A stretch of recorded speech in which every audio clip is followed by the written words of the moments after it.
Yes, he does. Goes inside the 50 with a third show and Makers will affect the kick, and he does. Flowers the call, Puopolo, pocket. Oh, He has it away. Not from there. Not possible. Mitchell, and then Mitchell on the left gets the ball to Hawthorn. Oh, wow! And that's your 5 seconds to go, he's at bounce. 13! 13! Can you believe it? He's kicked 13 on the siren. Hi there and welcome to HawkTalk for another week. My name is Limo. Joining me is Declan Fay, and joining us both very shortly will be Luke Bruce.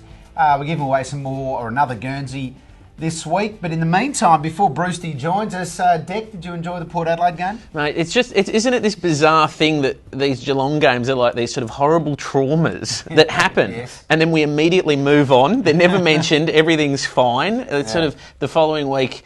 It's everything's back to normal. It's this bizarre sort of psychology. I'm happy to forget about Geelong. No, fair enough, and I won't remind you any longer. But of course, the big thing this week, Ruffy, 5 goals. Yep. He's up to 47 goals, top of the goal kicking table. I didn't realise the last time was 2009. And when he's not kicking goals, he starts to move himself up the ground onto the ball. He is playing some spectacular football at the moment, Jared Ruffhead. And you know what? Ruffy, if you look at your Brownlow voting, Right. the great man would have a few votes right now. So you're calling it right now, Jared, Jay Roughhead.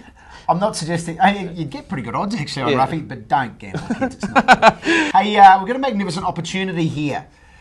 Do you want to play football on the MCG? Stupid question. Yeah. Of course you do. Yes. Well, the Hawks are giving you and your friends a once-in-a-lifetime opportunity to play in the curtain raiser before the Hawthorn Richmond game on August the 3rd. This is a brilliant opportunity. Afterwards, you'll get a beer, you'll get a little snack. Everyone gets to go up and watch the main game from a box there at the MCG. If you want to get involved, spots are limited. Get onto the Hawthorn Corporate Hospitality website, which is hfccorporatehospitality.com.au, or call the corporate sales team 95353034 and bid for your chance to run out onto the G, play a game of footy, and then sit back, relax, enjoy the afternoon and watch Hawthorn play Richmond. I couldn't think of a better way to spend your Saturday afternoon. Don't go anywhere. Luke Bruce joining us very shortly.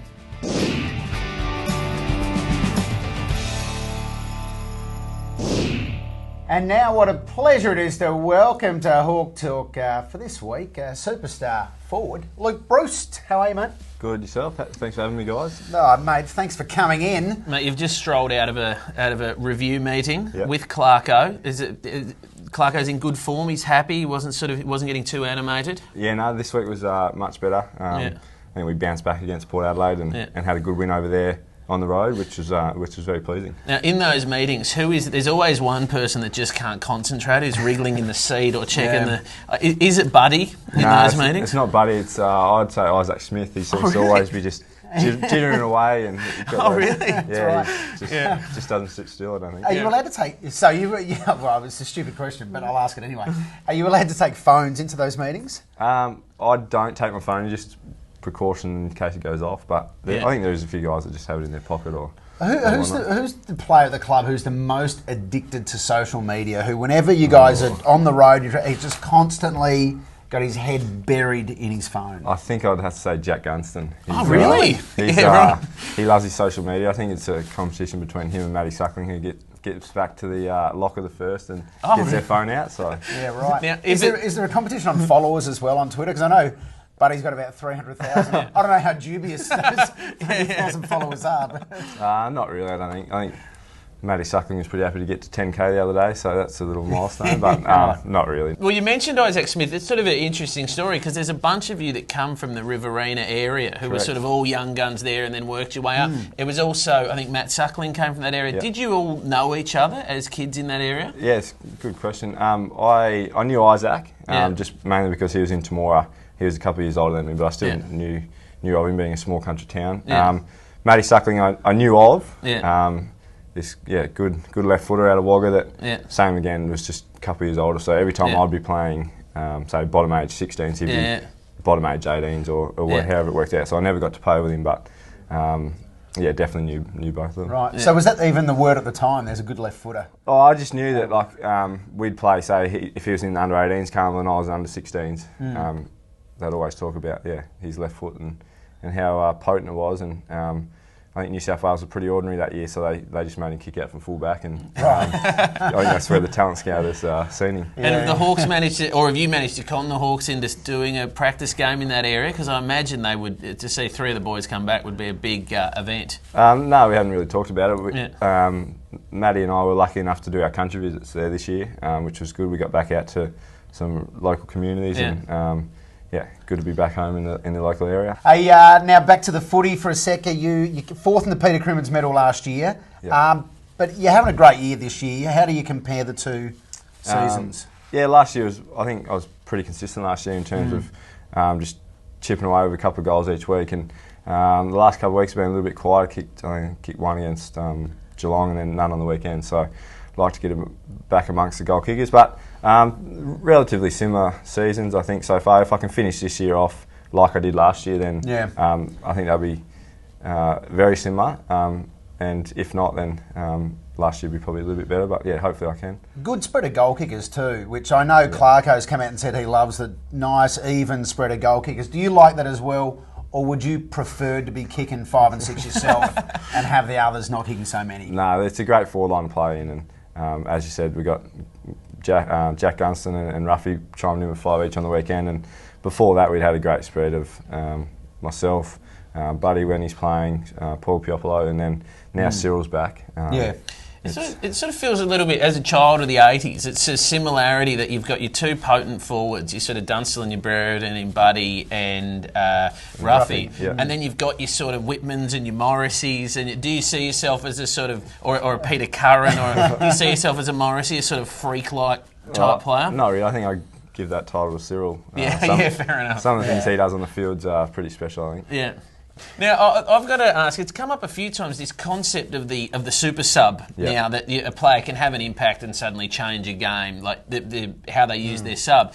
And your name comes up with it a bit because people, I've seen it described, I heard it described on SEN as that you may have been one of the first genuine super subs, that it was 5 games in a row you came on. I think they were games we won and you had that impact. Was that something you were aware of at the time? Not really. I think the sub was a great way for me to get introduced to AFL footy. Luckily, I was unfortunate for Stephen Gillum. He did his knee in my first game, and I was on as the sub in the first rotation before the other 3 were actually on the bench, rotated on the bench. So, it was a great way for me to start my career. And speaking of rotations, can you answer a question for us that frustrates every football fan out there? Do you know what I'm going to ask you? No. Okay. I'll give you the best example is Carlton a few weeks ago, or I think it was last weekend, Chris Yarran, at the start of the game, they cleared the ball out of the centre. He kicked the goal within the first 13 seconds of the game and ran straight off the ground. Yeah.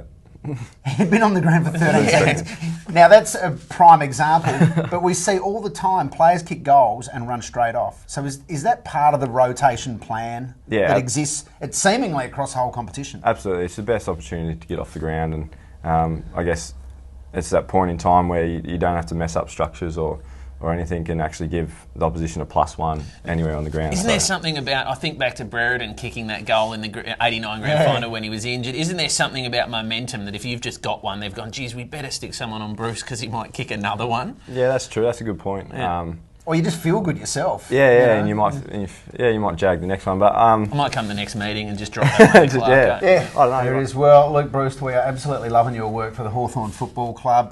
Keep it up this year, mate. We know you're on about 27 goals this year, headed for 50 odd is my feeling for the season. I'm going top 3 Crimmins medal. Top this 3 year as Crimmins well. medal. If you don't mind signing this for us, mate, while you're here. No worries. And while you're signing that, heading down to Tassie this weekend, do you love heading down there? Yeah, Tassie's fine. It's a great surface down there, and love getting down to Tassie. There we go. Luke Bruce will be giving away this Guernsey very, very shortly as a part of this week's competition. But in the meantime, thanks, mate. Thanks very much, guys. Thanks, mate.